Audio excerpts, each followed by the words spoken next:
Welcome back. I've got my good buddy Andrew on the line. Andrew, how you doing? I'm doing great today, Michael. Thanks for having me on. Thank you. And I had a blast on your show not too far back from now, but just love talking with you. So why don't you share a little bit about yourself, and then we're going to jump into this very important conversation because we already started about 10 minutes ago in the pre-show. Like, crap, I better hit record. So why don't you share a little bit about you? Sure, absolutely. Well, first off, thank you, like I said, for bringing me on and letting me share my thoughts and perspectives with you and your listeners out there. I really appreciate it. I started a journey ago in business consulting, and I kind of went up and down the spectrum of every experience one could imagine to have there. But a couple years ago, I had a change of path or a new chapter in life that came about, and that was for me realizing from a personal experience how this whole topic of holistic wellness and what it means for individuals is not something we, one, appreciate, but two, actually do something about in a productive, conscious way within the workforce. And I don't mean this to say let's ding the mental health programs and let's ding the wellness, gamification programs that are going on, but when we start to think about where growth and recovery and all these things happen, it happens at the intersection of these items, not in one individual dimension or another. And we don't put enough emphasis into that.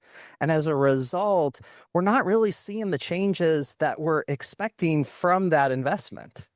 And in fact, you could see all the data that's really come across over the last few years, and even of recent in the last month or so, where we continue to go in the wrong direction and kind of all these factors. And that was really the basis of me jumping into what I'm doing now with Beyond is how do we reframe the entire idea of what it means to go to work, what it means to enable work, what it means to do work, and drive performance on the bottom line while investing in our people and while investing in the company and while investing in those two to really amplify and magnify the outcomes. So that's what I'm working on these days. And I'm excited to share thoughts and perspectives with you and your listeners.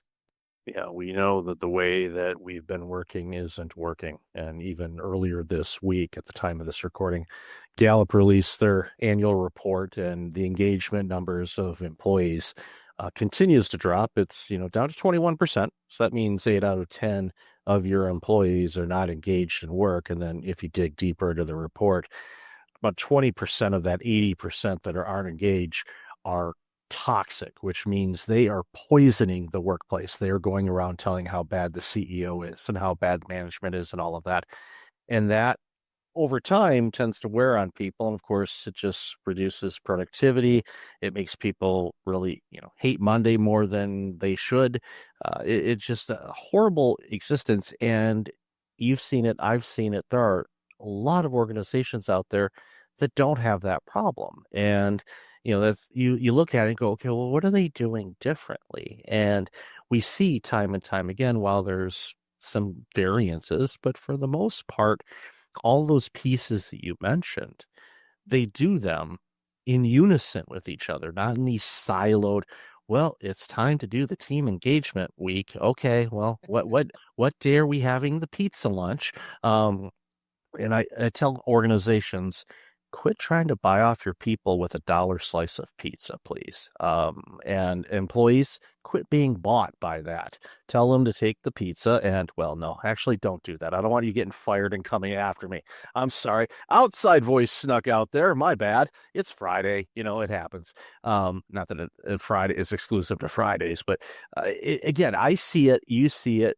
It annoys me, but it also is opportunities for organizations to really take a long, hard look, because we see it time and time again with retention rates, the number of people that are leaving. Uh, the newest generation of the workforce, they, as a movement, we'll call it that, they look at how the workplace is and they go, I'm not doing that. And they'll work 3 different jobs. They'll deliver food, they'll pick up and drive people around, and maybe they'll do some online work, whether it's social media or helping out with a variety of things. They'll cobble together a revenue stream for themselves to avoid dealing with the nonsense that we see in so many workplaces and organizations going, why can't we find good people? Well, one, you've created this environment where people do not want to be there. And that includes management. It's not just, oh, it's the employees. No, there's middle management as well. They're as checked out as a lot of the employees. And, there's deeply rooted reasons as to why that is. But again, we see it all the time. And I think that's why the work that you're doing is so critically important, because you're helping organizations recognize that the way that we've been looking at things, the EAP programs and the wellness programs and the foosball tables and the ping pong tables, um, all cool things, okay? But it's not changing and moving the needle on improving performance and retention and making people really enjoy what they're doing at your workplace. So I'd love your thoughts on that. Yeah, well, first off, you baked a whole bunch into that, which I absolutely love because I think you synthesized down everything that has been happening over the last few years. And it's just been amplified a lot these last few years because we all went through a collective experience together. And from that, we started to realize that the things that were most important to us in life were not the things that they were before. And in some cases, to your point, we've recognized that and done something with it. And in a lot of cases, I think we have struggled. We've recognized it, but we have struggled to do something with it.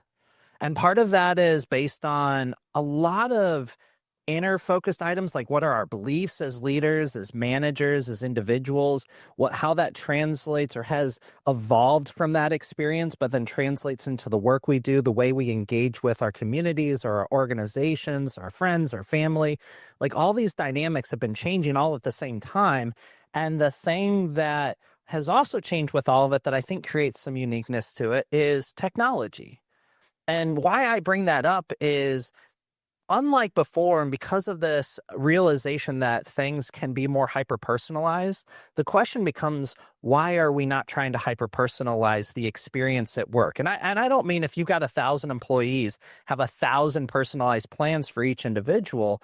But what I do mean in that is to say, if you know somebody is a business analyst in a specific area, we can leverage technology to be more, I'm going to say, specific about the expectations from a company perspective to the expectations from a manager perspective, and then the day-to-day. Because one of the things I'll throw out there that starts to talk about this, we could dive deeper into it, is that misalignment across those three things is, from my opinion, what drives majority of the frustration at work. And it is something that just didn't happen overnight. It is something that has just come to be with time. We have gotten a lot more busier. Doesn't mean we've been more productive. Doesn't mean we've been more performant or driven more value. We've just gotten busier. We still spend as much time in meetings as before as we did, but we do now as we did before. And so what does that mean from the bottom line? Well, it means we're not really pushing out, I'm going to say, value add work at a consistent rate. But that applies across all the levels. Because we're all busy, executives aren't getting to the activities they need to do. Because they're not getting to the activities they need to, managers can't, and so on and so forth, that cascading effect. And all of a sudden, the ripple is we're all stressed out, we're burnt out, we're not delivering, we're expected to do more, and we're expected to do more with less. And I'm preaching to the choir at the moment. Everybody listen out there is like, yeah, okay, so what's the point? The point is it's time to start looking at where these root causes have come from and start tackling those rather than saying, hey, by the way, work 9 to 5 for those that are lucky. And then, work on yourself out afterwards. Like go to that yoga class if yoga's your thing, or go learn that new skill, rather than putting it into the day-to-day business and creating space for that to happen. And those are just some simple examples, but that's what I mean about reframing how we approach work, because that is the point where we start to, I think, move the dial in a new direction and reestablish a new way of working, as well as culture within organizations.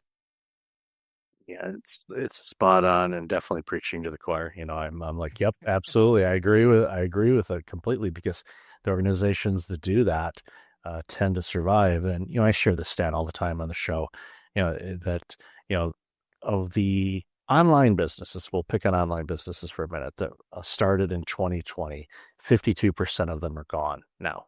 So over half are gone, which isn't surprising, because startups usually, we know the stats are not good for new businesses. The ones that last, go through a lot of different motions and maybe versions and you name it. But we're seeing a lot of big companies going by the wayside too, because they have stuck to this. And again, here I am. I'm from Detroit. Here's the blasphemy warning. We need to retire Henry Ford and his way of work. Okay. And the assembly line, yes, it makes sense, but they applied that to office work in many cases. It never should have been done that way.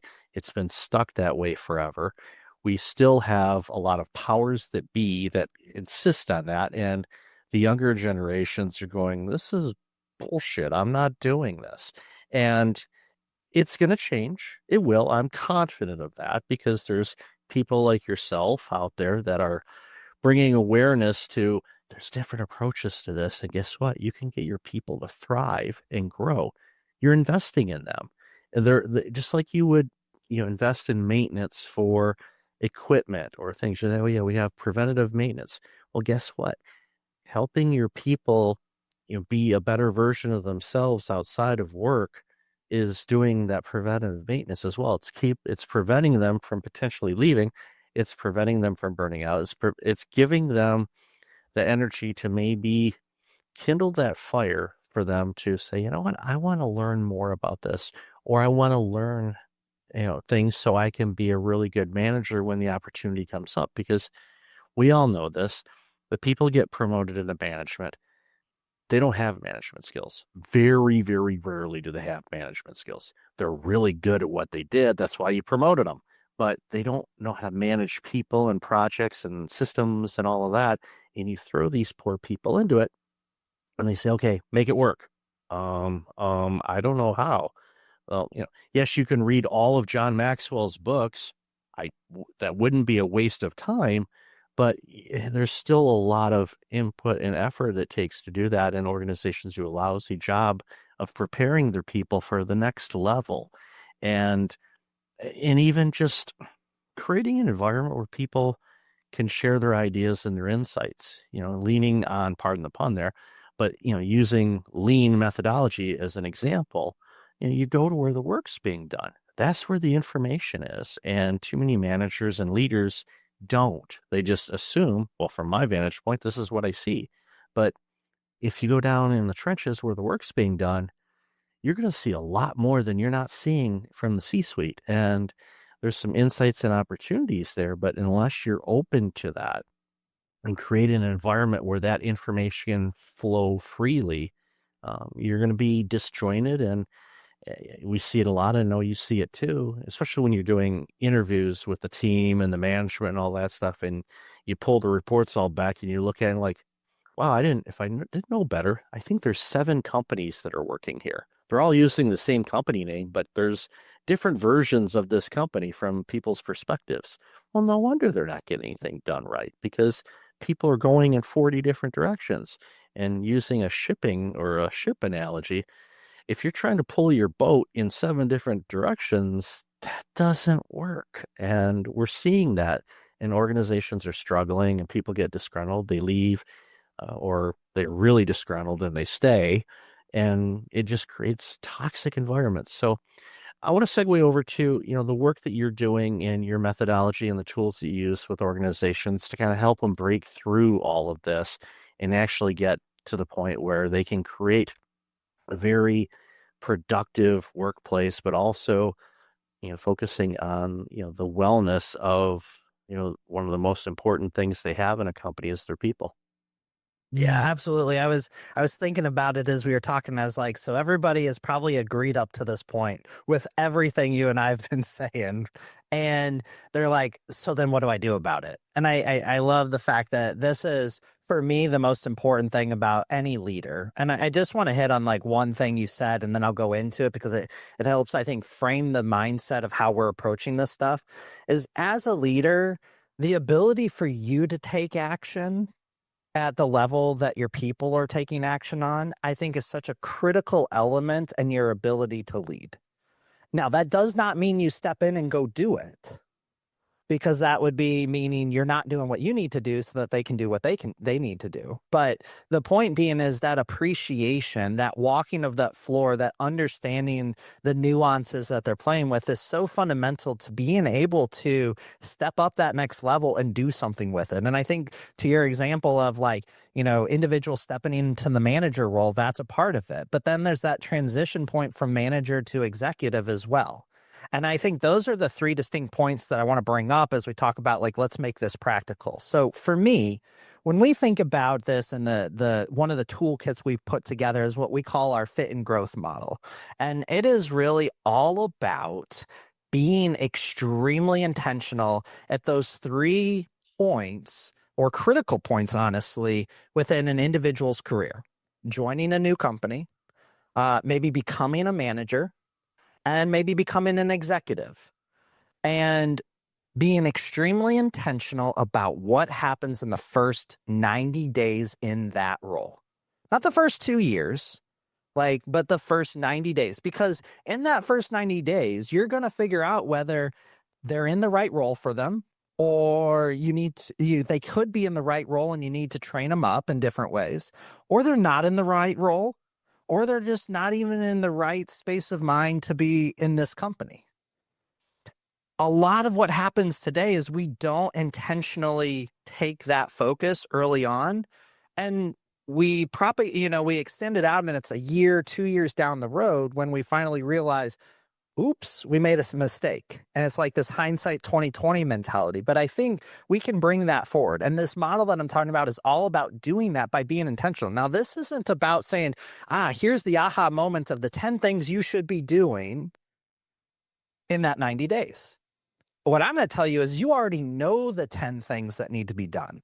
What the model is looking to help you do is make sure you've identified them and written them down. But then whether it's using technology, which we offer, or doing it yourself through existing technology you have, is very purposefully managing the interactions.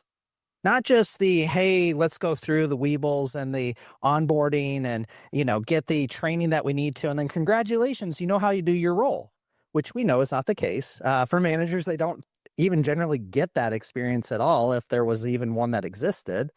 But the point of this is, by being intentional, this model is focused on managing those interactions to find the points where we can make intentional adjustments very quickly. And as a result of that, you said it at the beginning of this, younger generations are not sticking around for 2 years hoping life will get better. They're doing this anyway in the first 90 days. I forget the statistics, but in the first 90 days, a substantial portion of them will leave their job if they're not satisfied. And within the first year, that number grows exponentially. So the point being is that 90 days is a clock that already starts. Difference is whether we start applying that clock to all generations across our workforce, and what that means to actually make it successful for them and for us as an organization. Because when they're not productive, when they're not, happy, those are all things taken away from the culture. Those are the things taken away from the bottom line. Those are the things that are holding you back from your potential.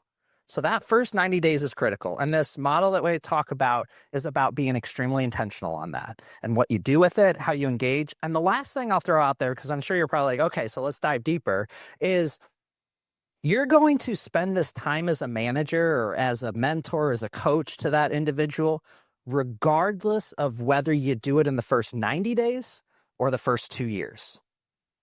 So why don't we just accept the fact that onboarding or that new promotion needs that intentionality, needs that focus, and do it sooner? Because the further we delay it out, the longer it takes us to realize the benefits. And this is common, portfolio business strategy stuff here. It's not, new science, but it is us rethinking about what is not happening today in the workforce consistently. And when I talk with folks and I bring this up, they're like, yeah, that's why I left the last job. So, guys, reason why I bring this up and I talk about it that way and we provide this model is because there's a way for us to do this differently that then has all these tangential impacts on other areas of an individual and the company. We've seen the stats too that I think it was 65% of people will actually stay more than a year or two if they were properly onboarded when they started the organization. And Yep. we know that, and I've seen organizations that onboard really, really well. I've seen them that basically said, well, here you go. Here's your logins, here's the code to the bathroom. Good luck. And it's like, what? That'd be the equivalent of a military operation where they drop in the troops and they say, well, try not to get shot. What are we doing?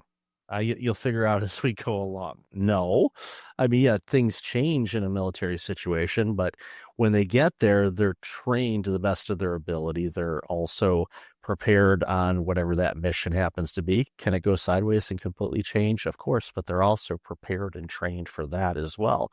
It'd be the equivalent of dropping off somebody's, fresh out of boot camp and go, okay, go to it. Go to what? It's, but we see it day after day after day in organizations. And I think a lot of it boils down to either HR or the managers that are asked to train the new hire. They're already checked out and like, this person's going to leave anyway. So that they're not even giving the person a chance. So they're setting them up for failure and the organization to fail day one. And I love how you gave the example too for somebody that gets promoted. Everybody thinks, oh, it's a promotion. Well, you've been an employee here for 10 years. We don't need to do any. Yes, you do need to onboard. This is a new job. Okay, yeah, it might be the same building, but it's new. So let's dig a little deeper while we still have time, into the tool, without giving away the Colonel's secret recipe. But what are some of the things that you've seen do really, really well when applying the tool, and maybe some success stories? Obviously, you don't have to identify companies unless they want you to, but I'm curious to see some of the wins that you've been able to see with this work and the tools you guys are using.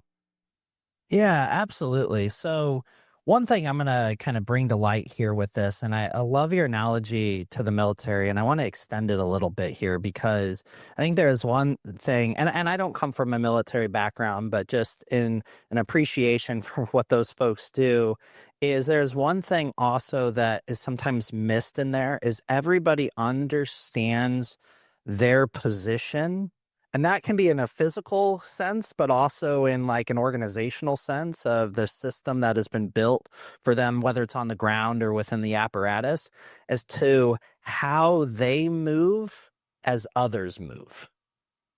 And I'll just let that sink in for a second here, because that is a lot of what we're talking about, is that understanding, that sixth sense, so to say. Like when marketing does X, I know I just need to do Y. Somebody doesn't need to tell me to go do Y, because I understand my relationship and the touch points and the handoffs that are going to happen because we have defined them well.